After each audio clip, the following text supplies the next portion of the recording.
Hi, this is Kevin Conroy, and you're listening to the Geekcast Radio Network. Hey, it's Mistress Carrie, and you are listening to Studio 2009.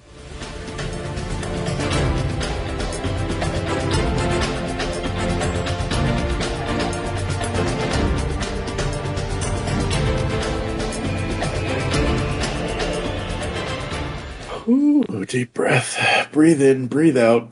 Wake up. Breathe in, breathe out. Hands up and hands down. Back up, back up. Tell me what you're gonna do now. Oh, God. The good old days. The good old days. That's what that is right there, folks. There is nothing wrong with your podcast player. Do not attempt to adjust the volume. Hello and welcome into our studio. You're now listening to Studio 2009, only on the Geekcast Radio Network. I'm, of course, TF2 and Mike, and for the latest Gamer Origins, as well as the first one of 2025, I welcome an amazing VTuber, an awesome dude all around. It is TheOrcasaurus. Hello, sir. How are you? I'm great. Thank you for having me, Mike. Absolutely, absolutely. It is afternoon over where he lives, folks, because he's over in the he's in the other part of the world. So there's that. Did you almost say the N-word? No. The only N-word I use is no. Yeah, and that very frequently, might I add. That's right. No. The answer is always no. We're going to take Orc through his video game playing origins and more. So, hello, Orc. How are you, sir? I'm great. Thank you for having me, Mike. Absolutely, absolutely. Chaos always told me that this was a stupid question because she says, why would you ask them this if they're going to be on the podcast anyway? But everyone, and my disclaimer to her is, but everyone has a different starting point. Not everyone started 40 years ago when Nintendo became a thing. Oh God, it's 40 years this year. Holy crap, I'm so old. Grow up playing video games, and what were some of your earliest video game playing memories? I can actually trace this back extremely well. The first video game was, and my first experience playing video games was October 1990, the 1st October 1990, because that was my 6th birthday, and that's when I got my Game Boy with Tetris, and that's what I played first. Nice, very cool, very cool. Between you and me and Kai, between me, you and Kai, I now know I'm the oldest. Oh God, you young people! Of course, I'm only the oldest by Kai by like 6 months. But yeah, Game Boy, Tetris. Oh boy, those were the good old days. Absolutely. And then it basically spirals from there, if you will say that. Mm-hmm. What video games were you playing the most as a kid? Were you an Atari gamer, NES gamer, Sega, some other kind of system or type of gamer? So, there is... do you want the long or the short answer to this? Both of them. I want them both. Okay, so the short answer, I was a universal gamer. I didn't pledge an allegiance to any old console already from the get-go. And there's been... shortly after I got my Game Boy, I was already in school by September, because I was still... So first class with 5 years and then turning 6 and then going basically already to school. I made obviously also my first friends. And a lot of my friends also had consoles. I even had a friend who had a PC at that time. And that was pretty unusual. Or his dad, I would say, had a PC. But we come to that later. Yeah, because we wouldn't use that PC until like 2 or 3 years later, when gaming or PC gaming kicked off, we would use it, but it's not. I don't have that great memories of it. We would play Ultima on the PC. That was a lot of fun. I don't remember which Ultima though. Don't nail me to the cross for that. Okay. No worries. I do, however, remember that I would just frequently or very frequently already hang out at other people's houses and play video games with them because somebody had an NAS or somebody had like a Master System and we would play on them. We would just play co-op games, or we would just like pass the controller back and forth between us.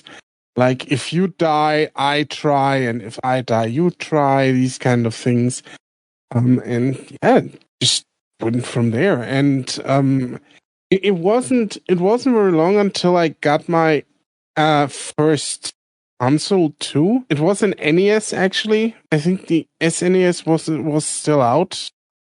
Mm-hmm. I think it was released in '92, and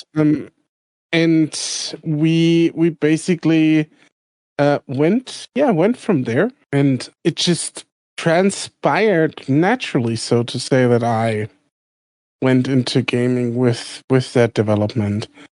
I had the privilege actually to experience a lot of games very early on, and so it also kind of formed my taste for what I'm playing today.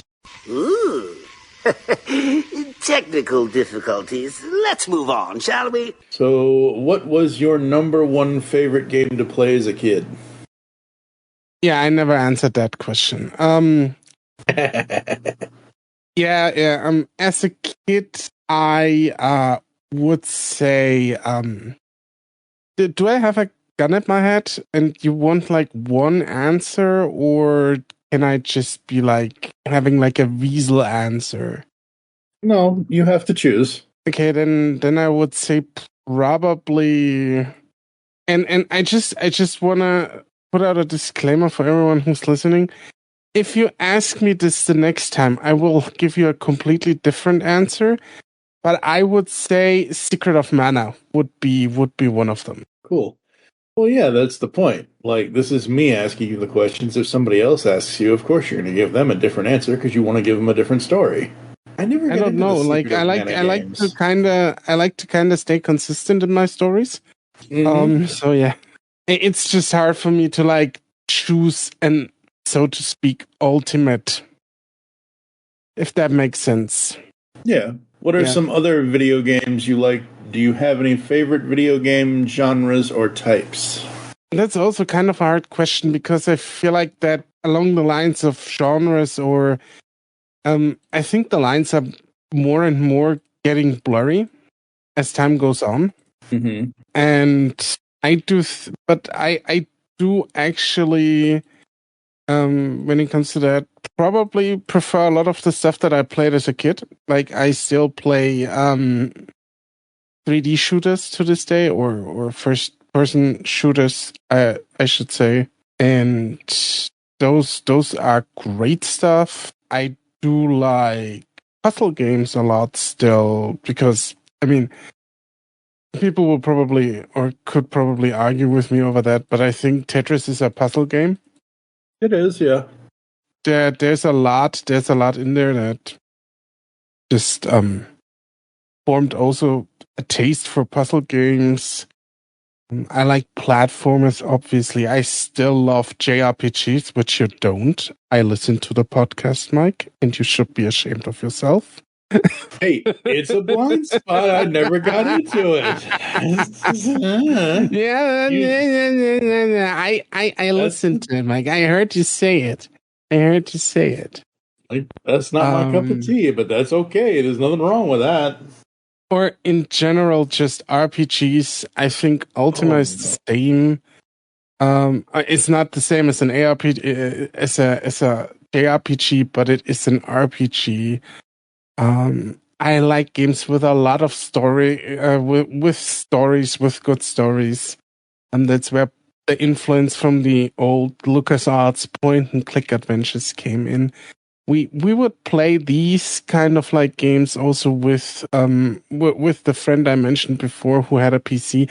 We would just sit there together and just try to figure out the puzzles like the stupid kids we were for hours on end. And yeah, it's these kinds of games that I still love to this day.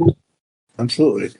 Yeah, Tetris is most definitely a puzzle game. It's probably the only puzzle game I've dipped my video game sort of into Dr. Mario at the time, but never.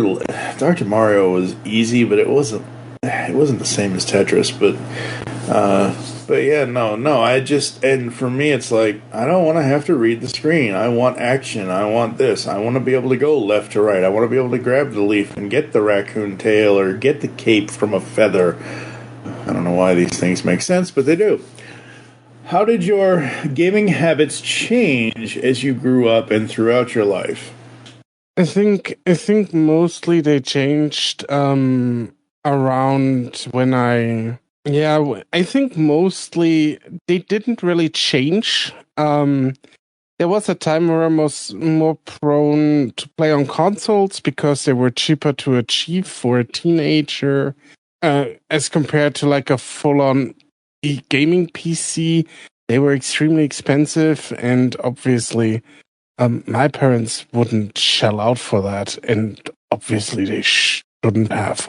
So, right? There is, I think, but overall, not a lot has changed. I think mostly during the PS1,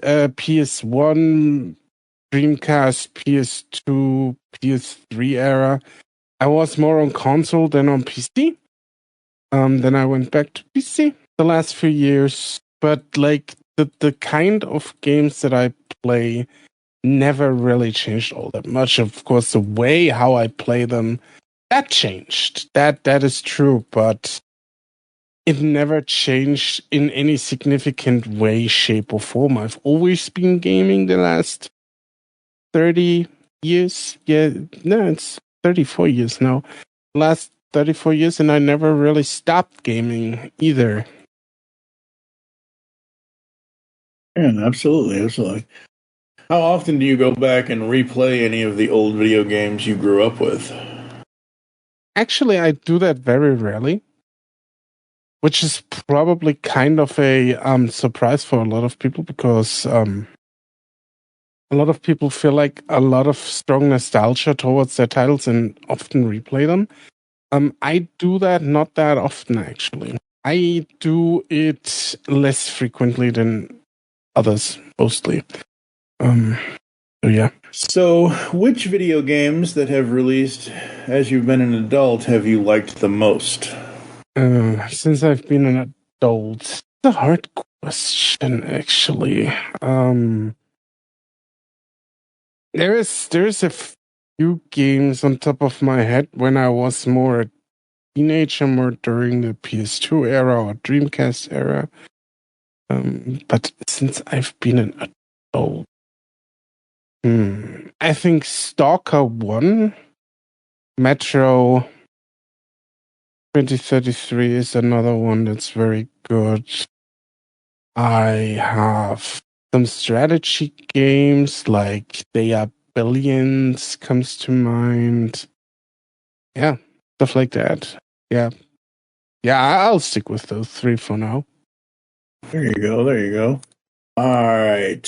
So, are there any video games that you hate or have been greatly disappointed by? Hate is a very strong word. That's the point. That's the point. Honestly, that's the point because nobody can like everything. Yeah, that's why the greatly disappointed by is hate is a very strong word, and I try to avoid it. Let's say that. Especially when it comes to art, because everyone has like their own things that they like and dislike, and Captain Obvious at it again. But so biggest disappointments. Dragon Age 2 comes to mind. It started out Dragon Age 1 actually. Dragon Age Origins is actually another game you can put up there. It's a very good game. Or one of my favorite games that released when I was an adult. and Dragon Age 2 as a sequel, and then Dragon Age like this entire franchise has been going downhill ever since. Like from the highest high to the lowest of lows constantly. Like it goes even lower to this day. It is a bad franchise at this point. That would be something that really disappointed me in a lot of aspects, especially in terms of writing, because here's the point where the writing comes in. Dragon Age Origins has some of the best written characters in any medium, especially, for example, Shale, who has been relegated to be a DLC character, and I'm still very mad about this because Shale is a great example of inclusivity in video games, because that's a hot button topic these days. And nobody remembers Shale because she was a mere DLC character, had a great story and great writing. And if you juxtapose this to everything that came after, I am just appalled. I am really appalled by what they've written and also how they dumped down the mechanics of the game. Any others you want to talk about before we move on? I have something where I feel very strongly about. In general, I do not like walking simulators, as they call it.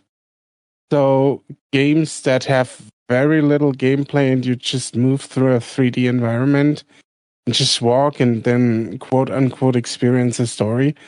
Because most of the time, these games also do not have the writing to back this up. They usually get blown out of the water by a really mediocre visual novel from Japan, because they actually understand that everything hinges on their writing. And yeah, that's basically it. Yeah, I think walking simulators have been a pet peeve for me for the longest time.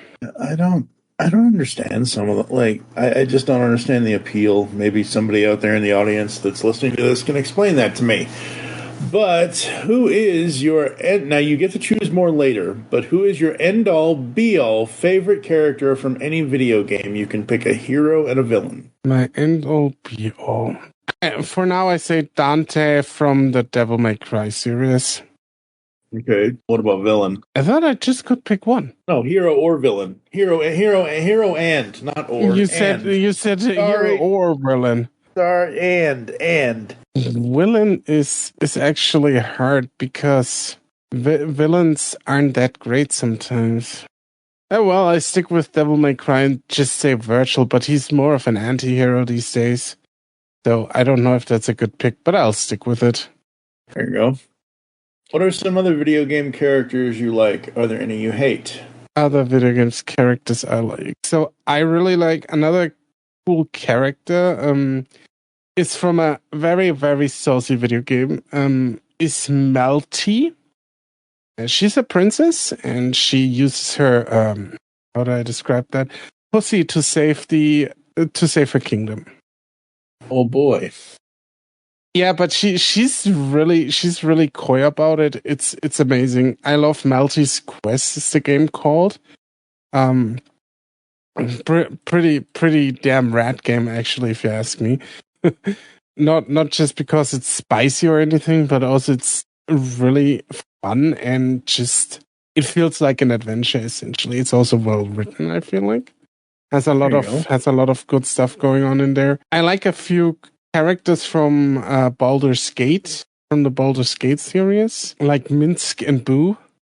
Minsk, the ranger with his space hamster Boo. He's pretty great. I do like. I'm trying to gather my bearings here, Mike. No worries. Alan Wake is a great character. Kazuma Kiryu from the Yakuza franchise is a great character. 2B from Nier Automata. Then the entire cast of Resident Evil, where I just say Albert Wesker is a great villain, so that I had a villain in there as well.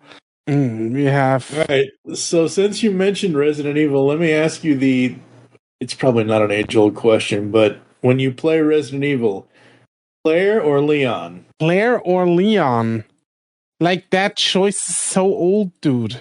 I know, I'm old. I am not up to date on the Resident Evil characters. All as I remember is everyone having to choose between Claire or Leon from, I think, Resident Evil 2.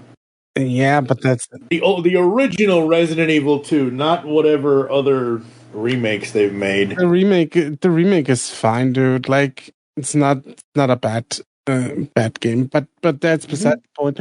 I would say that I would probably go again with Leon. Leon is just a more prevalent character also in the franchise, I would say. Cool. Claire didn't, unfortunately, have a lot of time to shine on screen, I guess. Yeah, absolutely. All right. Any others before we move on? I think I dropped a few ones to make the nerds proud. What are some of your favorite video game voices and voice actors and actresses? What's his name? He voiced Legion and Albert Wesker from Resident Evil. Legion from Mass Effect. Albert Wesker from Resident Evil. DC Douglas. DC Douglas, right. thank you. Yeah, DC Douglas. Ruben Langton is fantastic. As Dante. Who else we have? And yeah, that's about it that comes to mind. I've never really kept up with voice actors in games. That wasn't really a priority to me, but these two, DC Douglas and Ruben Langton, are certainly their character. David Hayter. David Hayter needs to be mentioned. Oh, yes, and now that he's mentioned Mr. Hater, folks, I can put in all the snake lines, because I have them all. I love Metal Gear Solid. Oh, boy. Blah, blah, blah. But I got to a place where I learned how to just drop it down to where my vocal cords would start to rumble on their own. And I can pretty much do this all day. You know? All right. Did you ever own anything based on a video game? Toys, comic books, coloring books, etc., etc.? Is that a trick question? Of course I did. I don't know. So I'm deeply ashamed of that. But I would read the Sonic comics. Why would you be deeply ashamed of that? Some of those comics are really awesome. Yeah, and some of them were really, really cringe. Well, that's the writer's problem, not the reader's problem. Arguably. Yeah.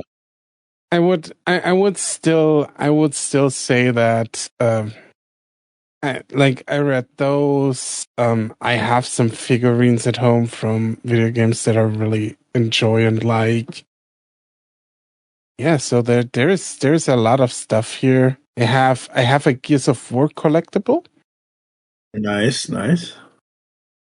It's actually from the first game, a locust whose head is exploded. Like there's just bits and chunks, basically flying off there, like attached to the blood splatter that's been modeled there.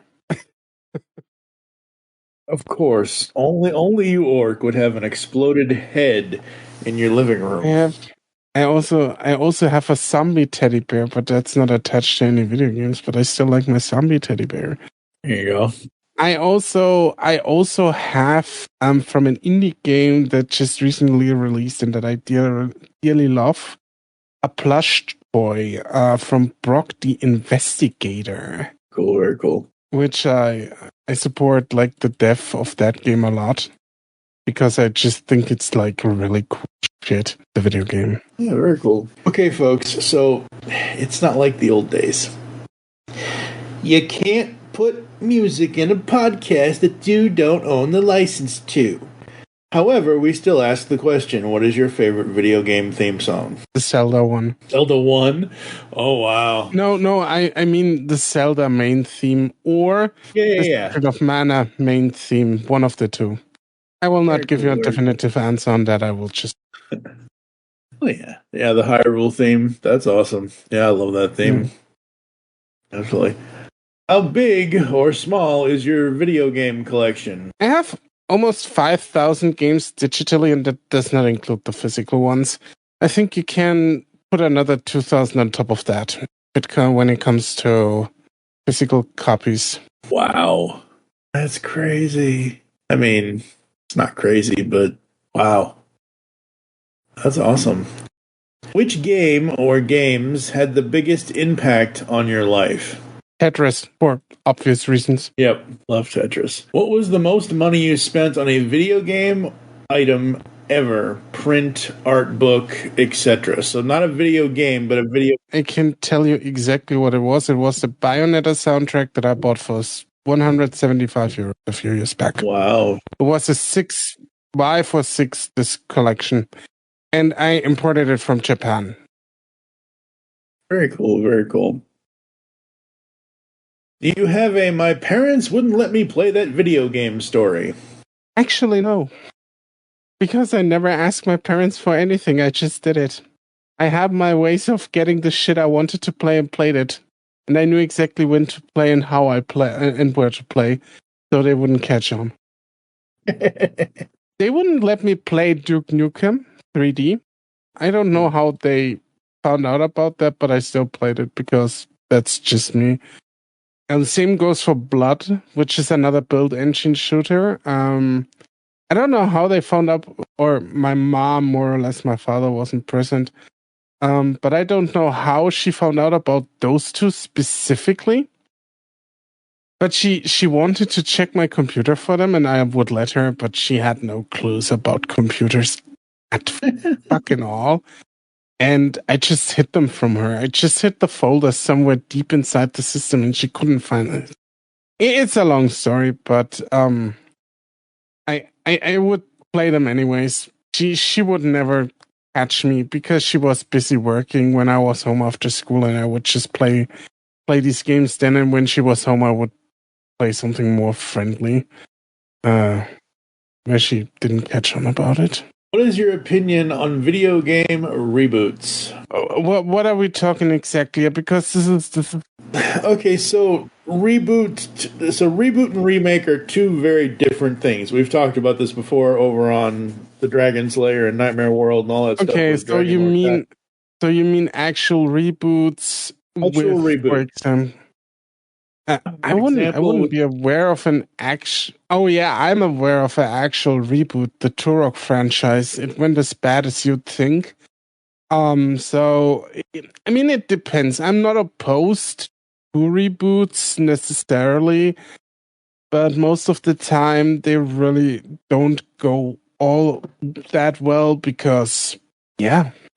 Which video game series from the past would you most want to see more of? Whether it be a game, a movie, a cartoon series, or any other form of media. So basically, like, we left off in Super Mario World from 1991-92.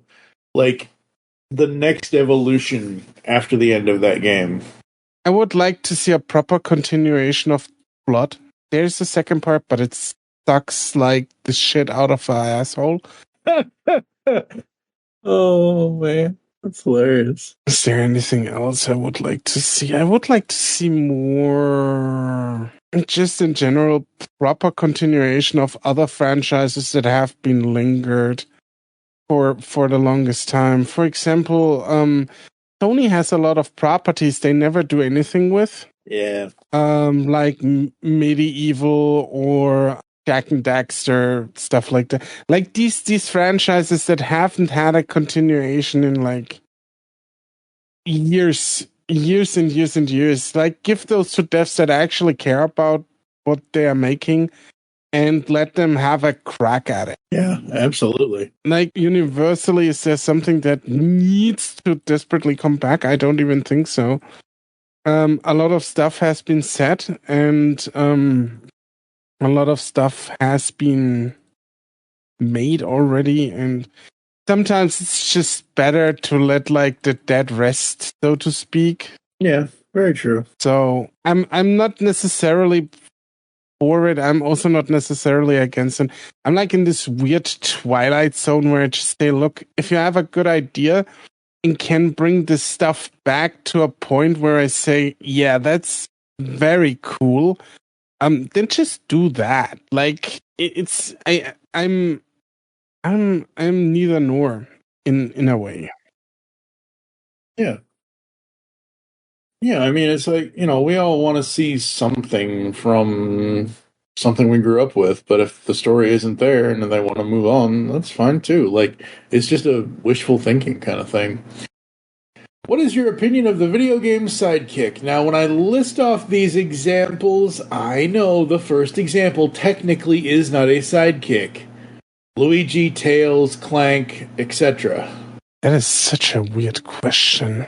What do I think of the sidekick? Do you love them, hate them, don't care either way? I actually don't care. That comes from, because when we create some of these origin question things, I usually copy other ones we've already had for years, so that specific question came from the cartoon question list, because a lot of people have outright hatred for cartoon sidekicks, like Scott and T-Bob from Mask, which is, oh god, Mask is 40 years old this year. Holy crap, 1985. Oh boy. In your opinion, which decade represents the golden era of video games and why? 60s, 70s, 80s, 90s, 2000s, 2010s, or the 2020s? 90s. That's not even a debate. Because it's where gaming really hit into high gear. There is absolutely there's no discussion actually. It's when they hit their stride and never looked back, essentially. It's one of the most pivotal, most important decades, and will ever be for gaming. And even to this day, I would say the games that have been released in the 90s, you can still take a look and think, wow, that's good shit. Yeah, absolutely. I agree. As gaming has evolved, what has been your greatest likes and or dislikes in the video game industry? I think what always bugged me a lot is the console wars. That or just general the platform wars. Like, who cares where you play your damn video games on? Just play your damn video games. Another pet peeve of mine is like what's currently going on. This entire DEI anti-DEI bullshit. Yeah. That no one needs. Then you have a lot of the, I don't know, actually. Other than that, there's not really a lot going on for me in those spaces because I don't really follow all that drama. I'm just not really catching on. I'd rather play my games. Yeah, absolutely. Speaking of playing video games, some people view video games as something for quote-unquote children, and don't view gaming as a serious art form and media that adults should consume. Who should video games be made for, in your opinion? Video games should be made for everyone because they are for everyone, and if you have that close-minded you're a fucking idiot. Absolutely. 100%. Video games are for everybody. We are now entering the Gamer Fantasy Funland. These are all fictional questions. They're made up, they don't matter, and the points don't matter. If you could own any vehicle featured in a video game, which one would it be? I would like a Halo Humvee. I know it's kind of like a really basic thing, but like they always were great to drive on with my friends. And I would stand by that. If you could live in any video game world that you wanted, where would you live? I'd probably die a horrible death, but I would want to explore the zone of Stalker franchise, or the Metro franchise. Very cool, right? Yeah, I wouldn't survive, but who cares? You only live once anyway, so. Who would be your top 3 gamer pals to join you and become a quartet? So think of barbershop quartet singing group type of thing. Mario, Sonic, FemShep, Solid Snake, etc.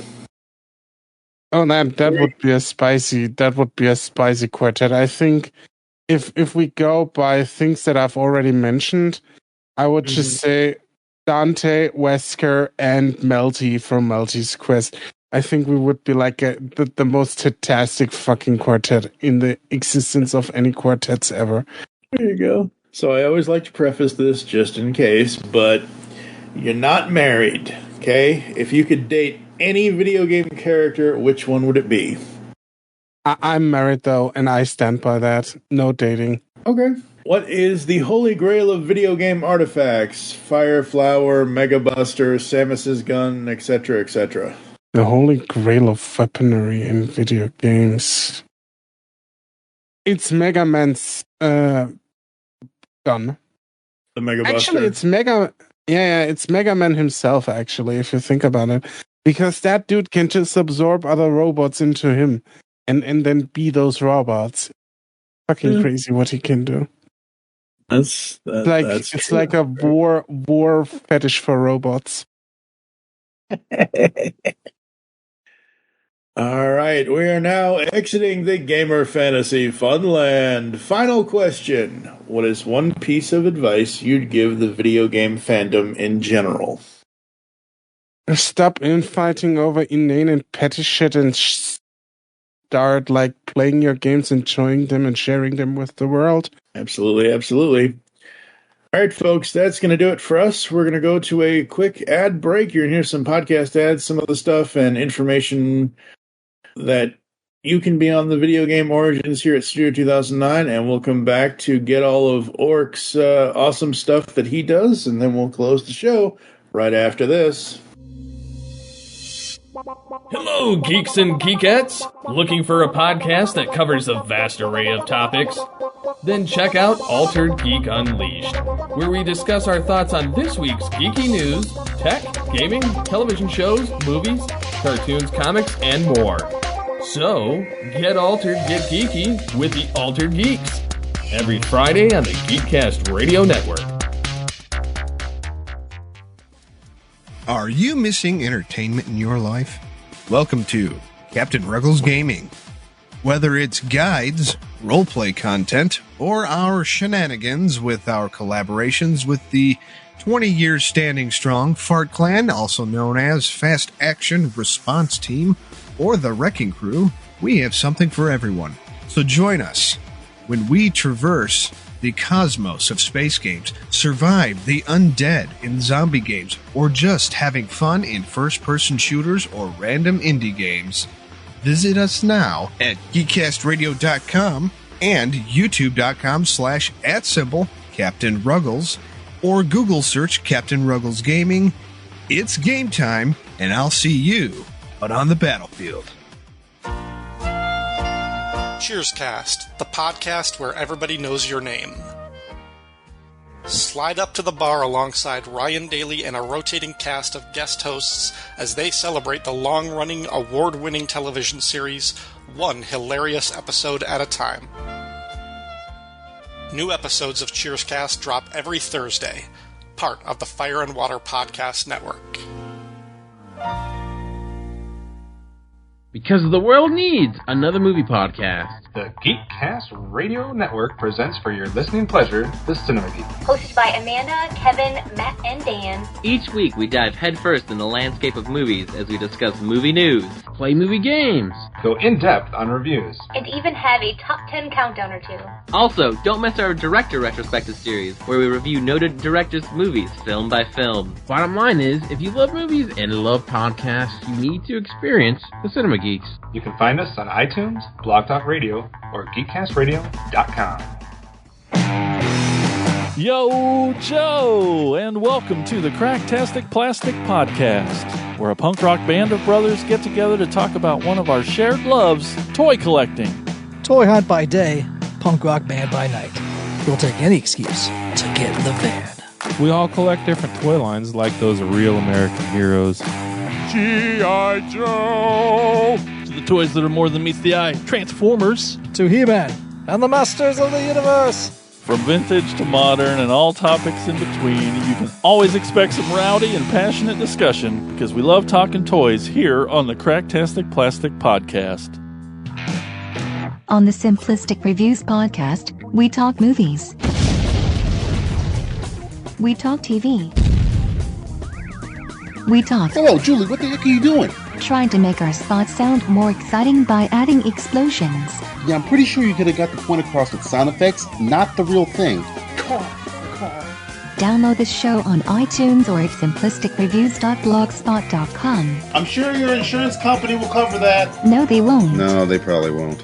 Would you like to be on the Origins episodes here at Studio 2009? Send an email to feedback@geekcastradio.com with the subject line Gamer Origins Guest Spot. You must have 1 year or more of podcast experience, have a good mic, and be on Skype or Discord. Edit point. We are back here inside Studio 2009. I didn't mention at the top, but this is going to be the 125th episode of the podcast. We launched June 2nd, 2020, and in all that time, we've got 125 episodes. Congratulations, TheOrcasaurus. You get to be episode 125. Now I just have to figure out what the hell I'm doing next time. Oh boy. Alright, so TheOrcasaurus, sir, where can the people find your content? Promote yourself. So I'm a general content creator on YouTube. I stream there, and I also release occasionally every 100 years when I'm back from getting milk videos. I do podcasts on all podcast platforms. It's called TheOrcasaurus, where I interview indie developers about their video game and their journey to becoming a video game dev. And I also have a second channel on YouTube that needs a little bit more love because I just started it, but I need to put on some content. It's a channel about TTRPGs, so basically Dungeons and Dragons, Pathfinder, Warhammer, and all the good stuff, and I plan on doing more with that in the future. That's what I do. Very cool, very cool. Thank you so much for coming on the show. Coming up for us, folks, we've got a bunch of stuff. I think the next episode is going to be another Gamer Origins episode. I don't know yet. I have to check with that person. If not, the next 1 or 2 episodes will be myself and Steve Megatron discussing Sonic the Hedgehog and Sonic the Hedgehog 2, leading up to whenever Sonic the Hedgehog 3 gets a digital release, because I don't know when that is off the top of my head. And then starting in episode 131, Dave Draper will be back, and we will be going through Season 2 of Columbo. So 8 episodes in a row for the 8 episodes from Columbo Season 2. After that, in episode 139, Steve Megatron will return, and we will celebrate, can you believe this, folks? We will celebrate the 20th anniversary of the Dark Knight trilogy, because Batman Begins released 20 years ago this year. Fuck, I'm old. After that, Steve Megatron and I will be discussing the new Tim Allen television series, Shifting Gears. We're going to do that, I think, 1 or 2 episodes at a time, just depending, so that's probably going to come up in February. That's what's going on with Studio 2009 for now. All right, gamers, as always, we want to thank you for joining us here inside the podcast. If you'd like to get in contact with us, or leave feedback for the show, there are several ways to do so. Visit the website, geekcastradio.com, where you can listen to and comment on all of our content. Plus, we now have a brand new fourth wall store on the website. You can visit shop.geekcastradio.com and buy all the merch you want. We've got t-shirts, we've got mugs, we've got a whole bunch of other stuff. We've got gamer mats, we've got a whole bunch of stuff over there. You can send any email to feedback@geekcastradio.com. You can check us out on all the podcatching clients you choose to use. I prefer Spotify, but that's just me. You can follow us on Twitter @GeekCastRadio for the network, It's Studio 2009 for the show. I am at TF2 and Mike. Would you like to give your Twitter out? Oh, me. At TheOrcasaurus. There you go.